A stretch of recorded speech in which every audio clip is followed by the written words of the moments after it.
अब हम लोग ऑब्जेक्टिव्स की बात करते हैं कि कॉन्स्टिट्यूशंस का क्या क्या ऑब्जेक्टिव्स है जो कि प्रस्तावना में कल्पना किया गया है। पहला ऑब्जेक्टिव्स क्या था ना, जस्टिस। और ये जस्टिस को एक ब्रॉड कॉन्सेप्ट की तरह बताया गया है, उसकी कल्पना की गई है कि जस्टिस इंक्लूड कितने टाइप के justice, social, economic and political. ठीक है, जस्ट सोशल कितने टाइप के जस्टिस की बात की गई है प्रीएम्बल में, 3 टाइप के जस्टिस की बात की गई है, social, economic and political justice. Social justice क्या होता है बताइए ना। सोशल जस्टिस बेसिकली क्या है ना, it is the way of life. क्या है ये ना, this is the way of life. जब भी हम लोग बात करते हैं जस्टिस तो एक जॉन रॉल का कॉन्सेप्ट है कि that is called the theory of justice by the John Rawls. ना जॉन रॉल्स एक जस्ट सोसाइटी की कल्पना करते हैं। किस तरह की सोसाइटी ना, जस्ट सोसाइटी। और ये जस्ट सोसाइटी क्या होता है ना, इगैलिटेरियन सोसाइटी को जस्ट सोसाइटी बोलते हैं। क्या, कौन सी सोसाइटी ना, इगैलिटेरियन सोसाइटी।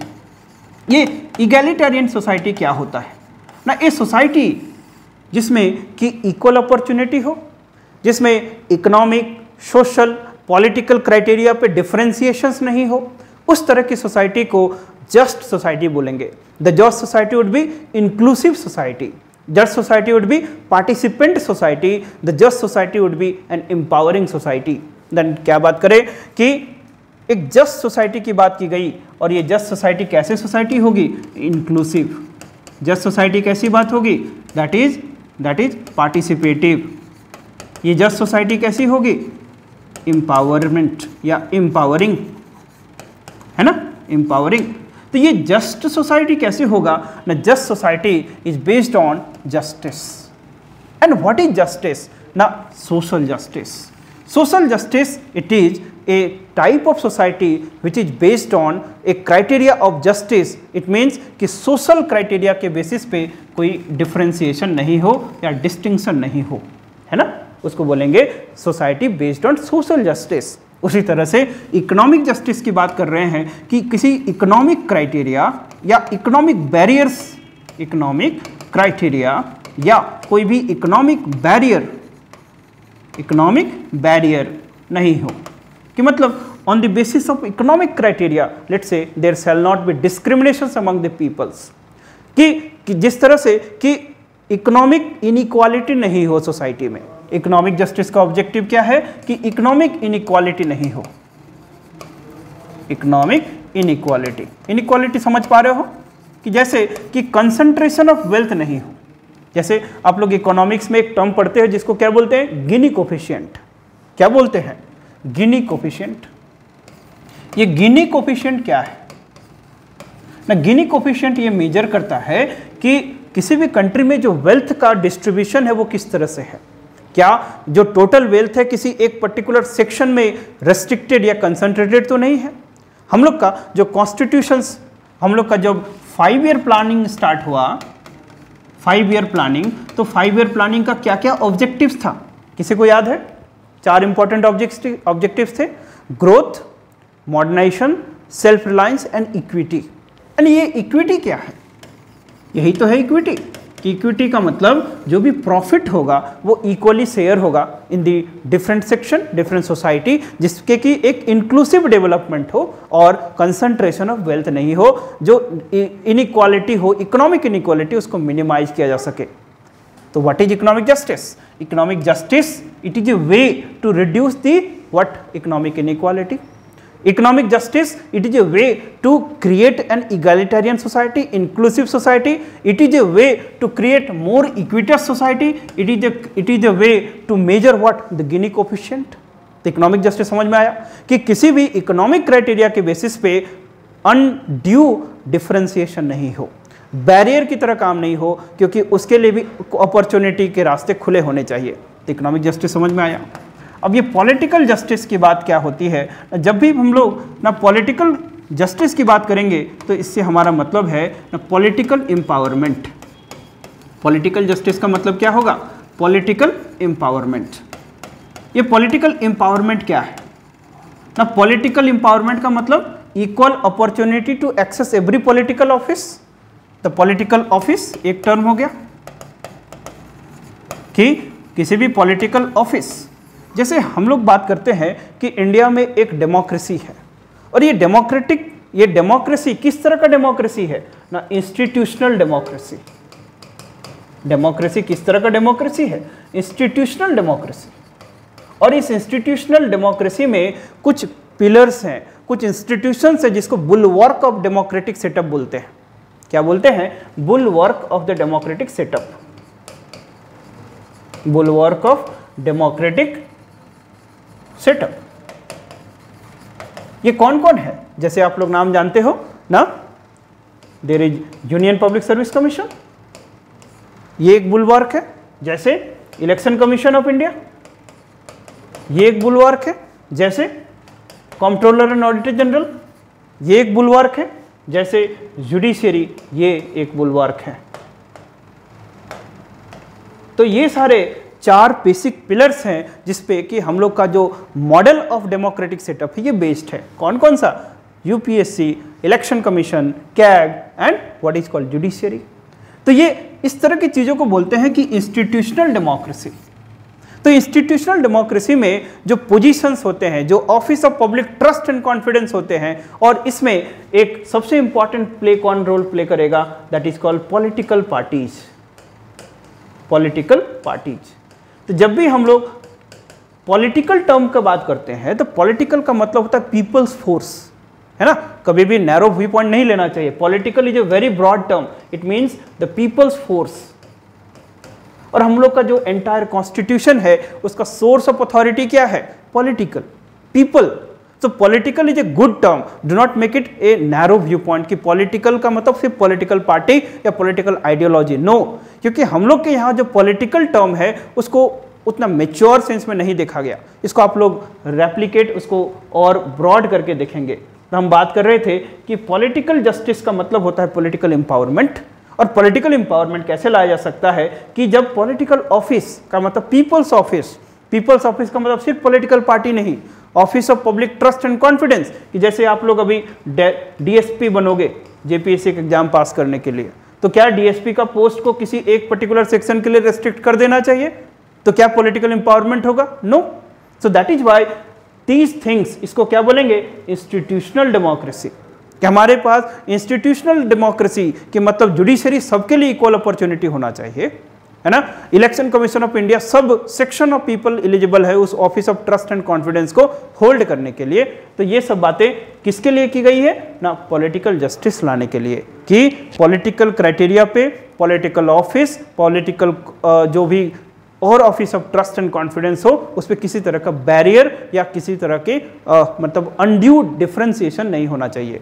अब जस्टिस समझ में आया, एक ब्रॉडर एस्पेक्ट कि जस्टिस बेसिकली 3 चीज पे फोकस करेगा, social, economic and political justice. तीनों का थोड़ा थोड़ा समझ में आया। It is a way of life जिसमें कि सोशल क्राइटेरिया पे डिफरेंशिएशन नहीं हो। इकोनॉमिक जस्टिस, यहाँ पर इकोनॉमिक क्राइटेरिया या इकोनॉमिक बैरियर के बेसिस पे किसी तरह से अनइक्वेटस सोसाइटी नहीं क्रिएट करना हो। पॉलिटिकल जस्टिस का मतलब इक्वल अपॉर्चुनिटी हो to access the office of public trust and confidence. ये 3 एस्पेक्ट समझ में आया। अब हम लोग जस्टिस के बाद जो नेक्स्ट कीवर्ड है वो देखते हैं। सेकेंड ऑब्जेक्टिव क्या था? सेकेंड ऑब्जेक्टिव था लिबर्टी, है ना। और लिबर्टी के कितने एस्पेक्ट हैं? प्रीएम्बल के अकॉर्डिंग 2 एस्पेक्ट हैं। एक,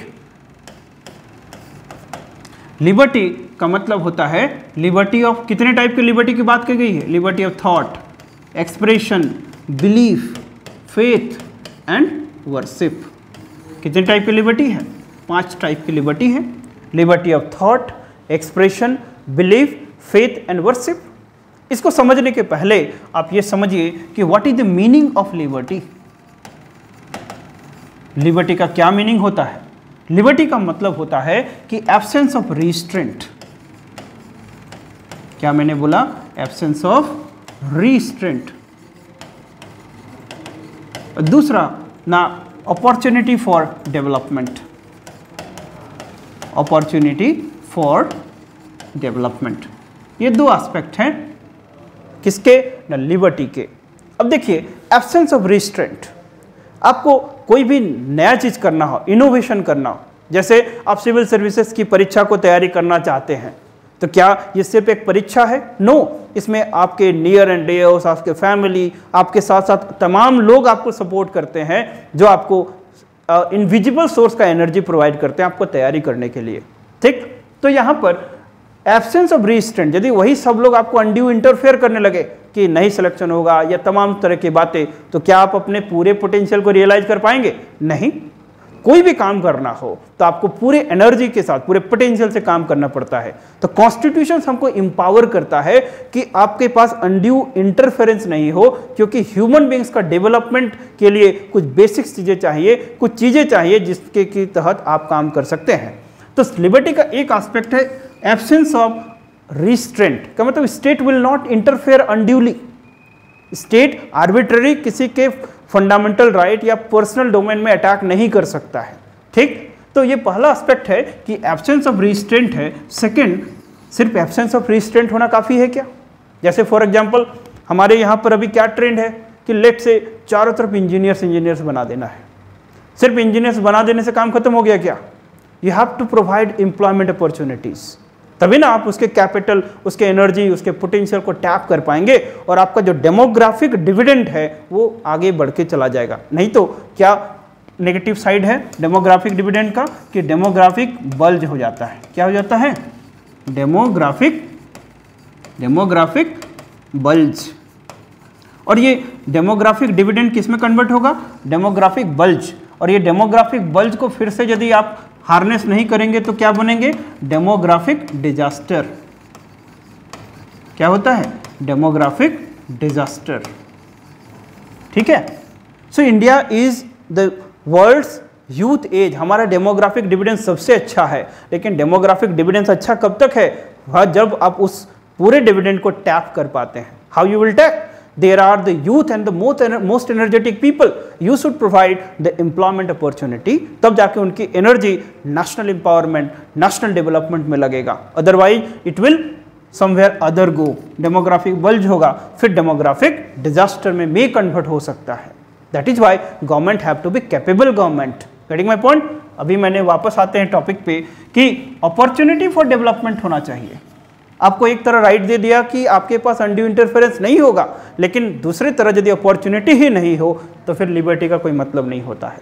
तो लिबर्टी को यहाँ पर एक ब्रॉड सेंस में बताया गया है, जिसमें कि एब्सेंस ऑफ रिस्ट्रेंट होगा, दूसरा अपॉर्चुनिटी फॉर डेवलपमेंट भी होगा। ठीक, आगे बढ़ते हैं कि कितने तरह की लिबर्टी दी गई है ना। लिबर्टी ऑफ थॉट, आपको सोचने का लिबर्टी है। लिबर्टी ऑफ एक्सप्रेशंस, आपको एक्सप्रेस करने का लिबर्टी है। बिलीफ, आपको जो आपका रिलेशन है विथ रिस्पेक्ट टू कोई particular religion, with respect to particular doctrine, उसके लिए आप फ्री हैं, आपको वो अनड्यू इंटरफेरेंस नहीं कर सकता है। ठीक, जब हम लोग आर्टिकल नंबर 25 से 28 बात करेंगे फंडामेंटल राइट्स में, right to freedom of religion, तो इसको और ब्रॉड सेंस में समझेंगे। तो यहाँ सिर्फ इस पे कंक्लूड करते हैं कि जो लिबर्टी, कितने टाइप की लिबर्टी है? 1 2 3 4 5 टाइप के लिबर्टी की बात हो रही है। किसमें? प्रीएम्बल में। और लिबर्टी का क्या मीनिंग है? This is the broad meaning of the liberty कि एक हैंड में एब्सेंस ऑफ रिस्ट्रेंट है, दूसरे हैंड में अपॉर्चुनिटी फॉर डेवलपमेंट है। ये समझ में आ गया यहाँ तक? अब नेक्स्ट जो ऑब्जेक्टिव है उसकी चर्चा करते हैं। लिबर्टी के बाद नेक्स्ट ऑब्जेक्टिव कौन सा है ना? इक्वालिटी। इक्वालिटी, ठीक है। ये इक्वालिटी क्या होता है? क्या सिर्फ इक्वालिटी किसके बेसिस पे हो सकता है ना? इक्वालिटी को भी दो एस्पेक्ट में प्रीएम्बल में बताया गया है। Equality of status end of opportunity. Equality of status and opportunity, ठीक है। एक्चुअली कॉन्स्टिट्यूशन क्या है? एम्पावरिंग डॉक्यूमेंट है, इनेबलिंग डॉक्यूमेंट, हर एक चीज का एक ब्रॉड कॉन्सेप्ट में लिया गया है। तो इक्वालिटी ऑफ स्टेटस, स्टेटस कैसे हो सकता है? Social, economic, political. Social equality का बात करेंगे हम लोग, पॉलिटिकल इक्वालिटी की बात करेंगे, देन व्हाट? इकोनॉमिक इक्वालिटी का बात करेंगे। तो सोशल इक्वालिटी क्या होता है? कि सोशल इक्वालिटी भी ऐसे समझिए कि ये जो सोशल इक्वालिटी है ये बेसिकली एक सोशल स्ट्रक्चर है। ये सोशल इक्वालिटी कि समाज में सोशल क्राइटेरिया पे, कास्ट, कलर, क्रीड के क्राइटेरिया पे डिस्टिंक्शंस नहीं हो, एक इक्वल सोसाइटी हो। अब ये जो सोशल इक्वालिटी है फिर ये एक ट्राइपॉड पे बेस्ड है जिसको बोलेंगे ना लिबर्टी, इक्वालिटी और फ्रेटर्निटी। और ये तीनों चीज़ को अलग नहीं कर सकते। थोड़ा समझिए, ये थोड़ा कॉम्प्लेक्स लाइन है कि इसको ऐसे समझिए कि एक तरफ हम बात कर रहे हैं कि स्टेटस मतलब सोशल स्टेटस बराबर होना चाहिए, लेकिन इंडिया इनहेरेंटली एक अनइक्वल सोसाइटी की तरह रहा फ्रॉम द टाइम इमेमोरियल। वैदिक काल से लेके अभी तक देखेंगे हम लोग के यहाँ वर्णाश्रम सिस्टम रहा, बहुत सारे लोग सोशल क्राइटेरिया में पीछे ही रहे। ठीक, तो अब हम लोग का जब एक डेवलपमेंट का रेस शुरू होता है तो इक्वल अपॉर्चुनिटी की बात करेंगे तो फिर इनजस्टिस हो जाएगा। इसको ऐसे समझिए कि जैसे हमको सोशल इक्वालिटी लानी है। सोशल इक्वालिटी कैसे आएगा कि सोशल इक्वालिटी का मतलब लेट्स से जब आप कॉम्पिटिटिव एग्जामिनेशन को पास करते हैं, लेकिन वहाँ पर क्राइटेरिया तो नहीं है कि आप किस बैकग्राउंड से पढ़ के आए हैं, तो इसको इक्वल करने के लिए बहुत सारे लोग मेन स्ट्रीमिंग डेवलपमेंट में बहुत पीछे रह गए। बहुत टाइम तक उनका डेवलपमेंट से कोई नाता ही नहीं रहा। उनके लिए प्रमोशंस के लिए क्या क्राइटेरिया लाया गया है ना, एफर्मेटिव एक्शंस। एफर्मेटिव एक्शन किसको बोलते हैं? जिसको रिजर्वेशन बोलते हो आप लोग। तो रिजर्वेशंस क्या है? एक सोशल इक्वालिटी लाने का एक वेपन है, एक तरीका है, पॉजिटिव रिफॉर्मेटिव एक्शंस। अब ये जो इक्वालिटी है, इक्वालिटी तीन चीज पे बेस्ड है, लिबर्टी, इक्वालिटी, फ्रेटर्निटी। जैसे समझिए कि लिबर्टी आपको दे दिया, इक्वालिटी नहीं दिया, तो ये क्या होगा? इमेजिन करो, लिबर्टी का मतलब कुछ भी बोलने का आपका राइट है, इक्वालिटी नहीं है मतलब क्राइटेरिया पे इक्वालिटी नहीं है, तो क्या होगा? जो ज़्यादा पावरफुल होगा, जो ज़्यादा बाहुबली होगा, डोमिनेट कर जाएगा। तो ये क्या होगा ना, ये एक मेजोरिटारियन सोसाइटी बना देगा।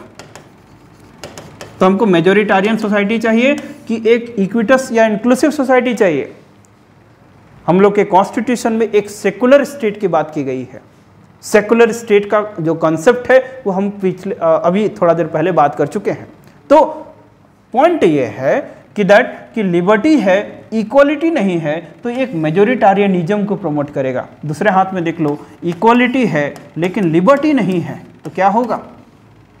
इक्वालिटी सब बराबर कर दिए, लेकिन इंडिया हमेशा इक्वल रहा है क्या? नो, बहुत सारे क्राइटेरिया में इनहेरेंटली अनइक्वल रहा है। अब हम लोग ने क्या किया कि इक्वालिटी तो दे दिया लेकिन लिबर्टी नहीं दिया। लिबर्टी क्या करता है? Liberty of thought, expression, believe, कि मतलब अपने पोटेंशियल, अपने साइंटिफिक टेम्पर को आप एक्सप्लोर कर सकते हैं, मतलब रिसर्च एंड डेवलपमेंट कर सकते हैं, मतलब कि नोवेल्टी कर सकते हैं, मतलब कि नए नए इन्वेंशंस कर सकते हैं। तो ये इन्वेंशन चाहिए कि नहीं चाहिए? चाहिए। साइंटिफिक टेम्पर चाहिए कि नहीं चाहिए? चाहिए। तो साइंटिफिक टेम्पर के लिए क्या चाहिए आपको?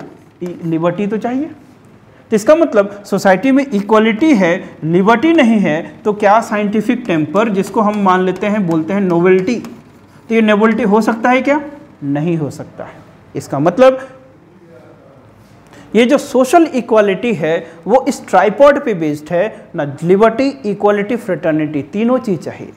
तीनों को किसी को एक दूसरे से अलग करेंगे तो फिर वो जो आइडियल ऑफ सोशल इक्वालिटी है वो कहीं ना कहीं कॉम्प्रोमाइज होगा। ये सोशल इक्वालिटी यदि कॉम्प्रोमाइज हो गया तो क्या डेमोक्रेसी आ सकता है? What is democracy? डेमोक्रेसी ही तो है inclusiveness, peoples are participant in the decision making process. तो यहाँ पर यही डिस्टिंक्शन है, तो डेमोक्रेसी कैसे होगा? नहीं हो सकता। तो थोड़ा सा समझ पा रहे हो कि हम इक्वालिटी की जब बात करते हैं तो इक्वालिटी ऑफ स्टेटस का मतलब क्या होता है? Social, economic and political criteria के बेसिस पे। ठीक, और सारी बातें हैं कि स्टेटस कैसे लाओगे? थ्रू अपॉर्चुनिटी, इक्वल अपॉर्चुनिटी होना चाहिए, है ना। और इस इक्वल अपॉर्चुनिटी को लाने के लिए क्या क्या क्राइटेरिया है? लेट्स से पॉजिटिव डिस्क्रिमिनेशन, जिसको एफर्मेटिव एक्शन या रिजर्वेशन बोलते हैं, है ना। बहुत सारे एजुकेशनल इंस्टीट्यूशंस में आपको क्या प्रोवाइड किया जाता है? लेट्स से सम कुछ छूट दिए जाते हैं for special facilities, special arrangement किया जाता है कि उनके कट ऑफ मार्क्स थोड़े कम होते हैं, या कुछ फीस में कंसेशन दिया जाता है कि so that those people get enrolled into the institution, और वो भी इंपावर हो, वो एजुकेटेड होंगे तभी तो एम्पावरमेंट होगा। समझ में आ रहा है? तो ये सारे ऑब्जेक्टिव पॉजिटिव अरेंजमेंट्स हैं, उसको नेगेटिव सेंस में नहीं देखना है। तो हम लोग का जो प्रीएम्बल है, जो प्रस्तावना है, वो इक्वालिटी को ऐसे दिखता है, equality of status and equality of opportunity. ठीक, इसमें और सारी बातें हैं जिसको फंडामेंटल राइट्स में और हम लोग अच्छे से एलाबोरेटली डिस्कस करेंगे। अब हम लोग आगे बढ़ते हैं और जो नेक्स्ट ऑब्जेक्टिव है वो क्या है हम लोग का, बताइए। ना प्रीएम्बल के थ्रू कॉन्स्टिट्यूशन के और किस ऑब्जेक्टिव की बात की गई ना, फ्रेटर्निटी। तो फ्रेटर्निटी का मतलब क्या होता है ना, सेंस ऑफ ब्रदरहुड, माने भाईचारा। लेकिन प्रीएम्बल में फ्रेटर्निटी को कैसे देखा गया है, दो इंपॉर्टेंट एस्पेक्ट है। पहला, the dignity of the individual, dignity of the individual and unity and integrity of the nation, unity and integrity of the nation, है ना। समझिए कि फ्रेटर्निटी के लाइन को कैसे रीड करता है, the fraternity assuring the dignity of the individual and unity and integrity of the nation. तो ये दो इंपॉर्टेंट एस्पेक्ट है, इसको समझिए। डिग्निटी ऑफ इंडिविजुअल की बात की गई है, तो एक सेंस ऑफ ब्रदरहुड लाना है, मतलब भाईचारा लाना है। और ये सेंस ऑफ ब्रदरहुड कैसे लाना है कि डिग्निटी ऑफ इंडिविजुअल को प्रोटेक्ट करके। यहाँ इंडिविजुअल की बात की गई है, तो सोचिए कि हम लोग का जो कॉन्स्टिट्यूशन है वो कितना इथिकल है। ये इंडिविजुअल में ये कहीं नहीं बोला गया है कि ह्यूमन और एनिमल्स, इंडिविजुअल में ह्यूमन और एनिमल की भी बात है। तो इसका मतलब हम लोग का कॉन्स्टिट्यूशन इनहेरेंटली जो इन्वायरमेंटल प्रोटेक्शंस की बात करता है कि एक जैसे लायन है, टाइगर है, तो उसका भी इंडिविजुअल डिग्निटी का कुछ इंपॉर्टेंस है। Human beings is the most wise animal, लेकिन इसका मतलब ये नहीं है कि जो कम है, जो अनवाइज है, उनको यूज करे।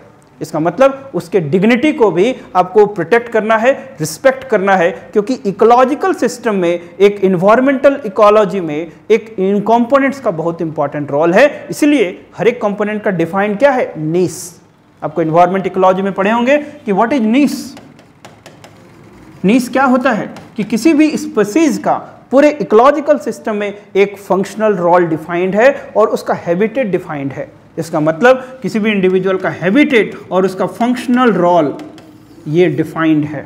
वो दूसरा स्पीसीज उस काम को, उस फंक्शनल रोल को नहीं कर सकता, और ये यूनिक चीज होता है। जैसे हम लोग का कि रेटिना होता है, फिंगरप्रिंट्स होते हैं, उसी तरह से किसी भी स्पीसीज का निश क्या होता है, ओवरलैप या किसी के साथ मैच नहीं कर सकता है, वो डिफाइंड होता है। वापस आते हैं तो डिग्निटी ऑफ इंडिविजुअल की बात कर रहा है, तो यहाँ पर ह्यूमन बींग्स की डिग्निटी और एनिमल्स की डिग्निटी दोनों की बात करता है। आगे और बढ़ते हैं ना, ह्यूमन बींग्स में मेल और फीमेल दोनों की बात करता है। डिग्निटी ऑफ इंडिविजुअल में मेल और फीमेल दोनों की डिग्निटी की बात करता है। और हम लोग का जो सोसाइटी है, वो सोसाइटी का एक फीचर क्या है बताइए, पैट्रियार्की। पैट्रियार्की का मतलब पुरुष प्रधान समाज, मेल डोमिनेटेड। तो इस पुरुष प्रधान समाज में लेटर वैदिक काल से आप देखोगे कि वुमेन का जो पोजीशन है वो धीरे धीरे डिटोरिएट हुआ। बहुत सारे ऐसे काम जहां पर वुमेन डायरेक्टली पार्टिसिपेट नहीं कर सकती थी, है ना। तो धीरे धीरे वीक एक क्रिएचर की तरह वो बनते चली गई और उसका एक डिपेंडेंसी बढ़ता चला गया। सती प्रथा, child marriage, female infanticide, dowry, ऐसे ऐसे चीजें उनके साथ जुड़ते चली गई। तो हम लोग का कॉन्स्टिट्यूशन इस चीज पे भी फोकस करता है कि जब डिग्निटी ऑफ इंडिविजुअल की बात करते हैं तो इसका मतलब होता है कि renounce those practices which are derogatory to the dignity of the woman, which are derogatory to the dignity of woman। कि मतलब धीरे धीरे एक फेमिनिस्ट सोसाइटी की ओर बढ़ते चला जाना है, एक एम्पावरमेंट बेस्ड सोसाइटी की ओर बढ़ते चले जाना है, एक इक्वल बेस्ड सोसाइटी की तरफ बढ़ते चले जाना है। ठीक, तो ये बेसिकली डिग्निटी ऑफ इंडिविजुअल की बात हो रही है कि उन प्रैक्टिसेस को छोड़ देना है जो वुमेन की डिग्निटी के लिए डेरोगेटरी हो, वुमेन के स्टेटस को लोअर डाउन करता हो। तो इस तरह चीजों को डिफाइन किया गया है। और बताओ, ये जो एस्पिरेशंस हैं, जैसे एक एस्पिरेशन है कि हमें उन प्रैक्टिसेस को छोड़ना है, रिनाउंस करना है जो वुमेन की डिग्निटी के साथ डेरोगेटरी हो, लोअर करता हो, इसको क्या जस्टिसिएबल बनाया जा सकता है कि नॉन जस्टिसिएबल होगा? सोच के बताओ। सोसाइटी में कुछ भी चीज, जस्टिसिएबल का मतलब जुडिशरी बाउंड है, बाध्य है कि उसको फोर्स कराया जाएगा। नॉन जस्टिसिएबल का मतलब कि ये पॉलिटिकल कॉल है, मोरल फोर्स है। सोसाइटी जैसे जैसे एम्पावर होगा वो अपने आप सुधार होते चला जाएगा। तो क्या डाउरी को क्या हम लोग एक लॉ बना के खत्म कर सकते हैं क्या? क्या जुडिशरी ऑर्डर पास कर दे कि एक उसको खत्म किया जा सकता है क्या? नो। इसीलिए हम लोग का संविधान सभा में जब भी राइट्स की बात हो रही थी तो कुछ राइट्स को जस्टिसिएबल रखा गया, कुछ को नॉन जस्टिसिएबल रखा गया। नॉन जस्टिसिएबल का मतलब क्या होता है कि नॉन जस्टिसिएबल का मतलब political force, moral force. Society जैसे जैसे मैच्योर होगी वो सोसाइटी अपने आप उन चीज़ों को रियलाइज कर लेगी। ठीक, तो इसीलिए हम लोग का जो प्रीएम्बल है ये भी कैसा है? Non justiciable in the nature. Preamble कैसा है? नॉन जस्टिसिएबल है ना, कि जो प्रीएम्बल के जो प्रोविजंस हैं उसके वायलेशंस के लिए क्या जुडिशरी बाध्य है कि रीट्स या कुछ इशू कर सकता है? नहीं। इसलिए ये प्रीएम्बल डीपीएसपी की तरह ही नॉन जस्टिसिएबल नेचर का है। याद रहेगा क्यों? क्योंकि कंटेंट पे फोकस करिए ना, ये उन बातों पे फोकस कर रहा है जो सोशल बिहेवियर की बात कर रहा है। तो इसको कभी भी हम लोग डायरेक्टली या इनफोर्स एलिमेंट के साथ, फोर्स एलिमेंट के साथ नहीं कर सकते हैं। इसलिए लॉजिकल क्या है कि ये नॉन जस्टिसिएबल होंगे। ठीक, अब हम लोग आगे बढ़ते हैं कि डिग्निटी ऑफ द इंडिविजुअल, इसको थोड़ा आप समझ पा रहे होंगे कि इसके दोनों ही एस्पेक्ट हैं। एक इंडिविजुअल पे फोकस है, इंडिविजुअल का मतलब ह्यूमन और एनिमल ऐसा नहीं लिखा गया है, मतलब दोनों पे फोकस है। फिर ह्यूमन में मेल एंड फीमेल पे फोकस है, तो renounce those practices which are derogatory to the dignity of the woman, इस पे फोकस रखना है। उसके बाद हम लोग नेक्स्ट पार्ट पे चलते हैं कि एक और एस्पेक्ट है कि unity and integrity of the nation. इसको समझिए कि हम लोग का जो भारत देश है ये यूनिटी एंड डाइवर्सिटी से डिफाइंड होता है। एक लाइन में बात करें तो इंडिया एक मल्टीकल्चरल, मल्टी रेशियल सोसाइटी है, मल्टी रिलीजियस सोसाइटी है, क्रॉस रिलीजियस सोसाइटी है। और एक लाइन में डिफाइन करें तो हम लोग क्या है ना, यूनिटी एंड डाइवर्सिटी है।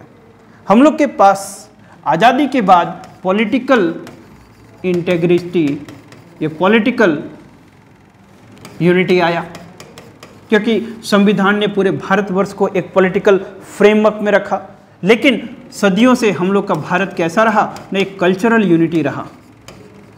आप लोग पढ़े होंगे एंशिएंट, मिडिएबल, मॉडर्न, और उसके भी पहले हम लोग का भारत एक थ्रेड से जुड़ा हुआ हमेशा रहा जिसको कल्चरल यूनिफिकेशन या कल्चरल यूनिटी बोलते हैं। ये हमेशा से रहा।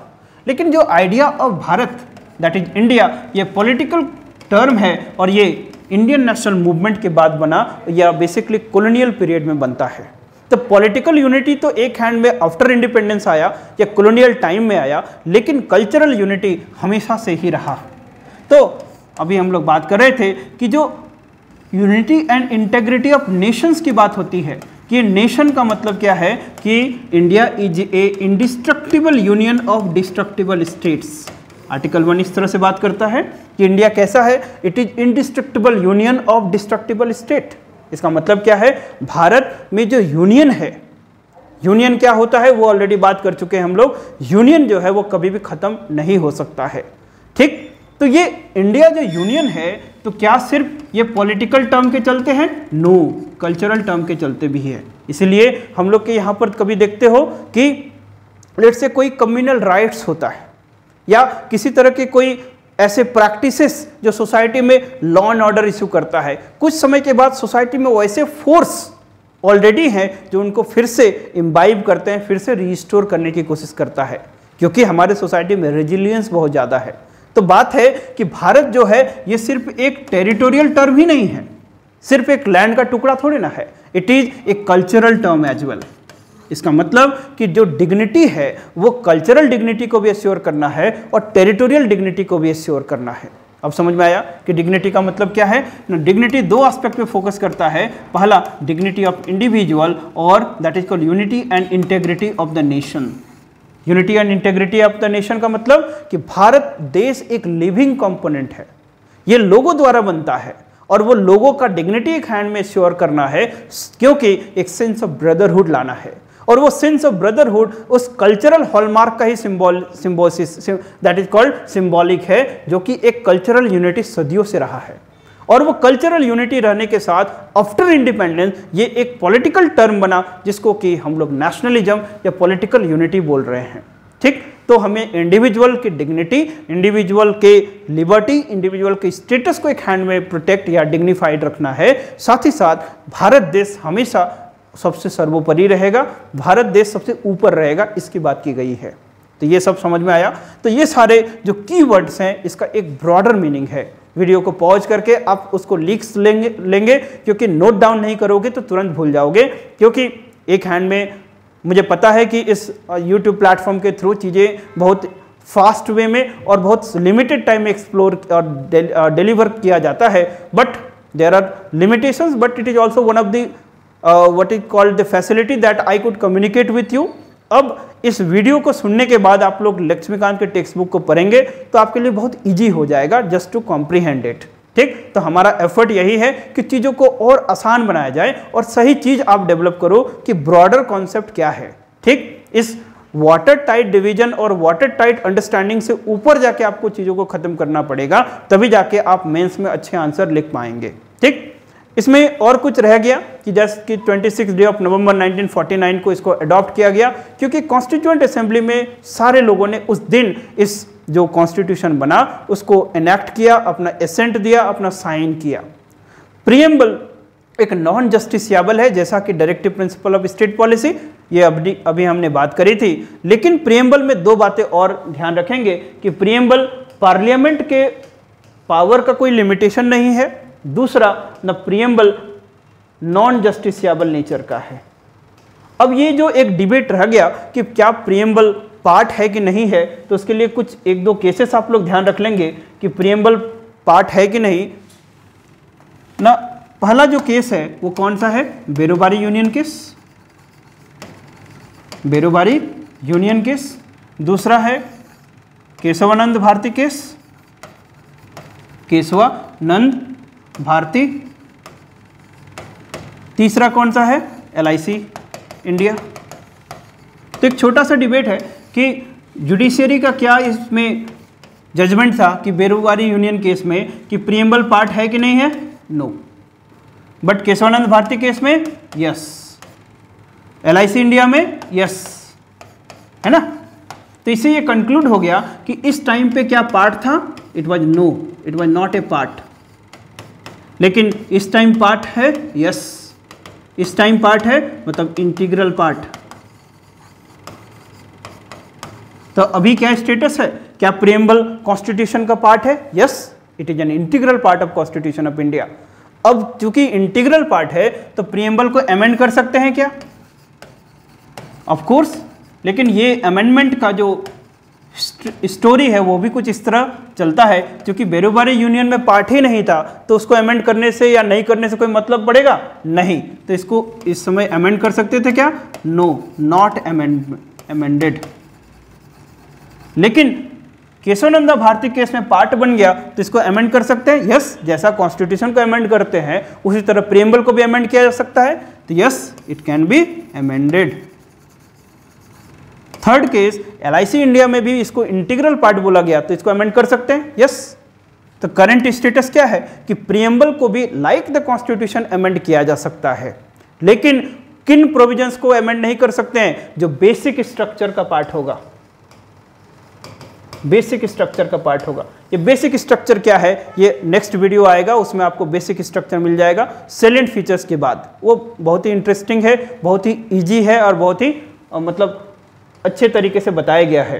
तो अभी हम लोग इस स्थिति में है कि जो प्रीएम्बल है ये क्लियर है कि it is A part of the constitution of India, इसको अमेंड किया जा सकता है और उन्हीं प्रोविजंस को अमेंड करेंगे जो कि बेसिक स्ट्रक्चर के डॉक्ट्रिन को वायलेट नहीं करेगा। ये बेसिक स्ट्रक्चर क्या है उसको जानने के लिए अगले पार्ट के वीडियो को आप लोग देखेंगे, और हमारे चैनल को इसी तरह से जुड़ के देखते रहें। हमारे चैनल को प्रमोट करें, अपने दोस्तों के बीच शेयर करें, और ताकि हम लोग इस आने वाले JPSC के प्रिपरेशन में आपको एक अच्छे लेवल ऑफ प्रिपरेशन तक पहुँचा सकें। ठीक, तो हम लोग नेक्स्ट वीडियो में फिर से मिलेंगे। आई होप कि this class must help you, and after this class you go and simply read your the text book. So तब तक फिर मिलेंगे नई क्लास के साथ, नए कॉन्सेप्ट्स के साथ। टेक केयर, बाय बाय, धन्यवाद।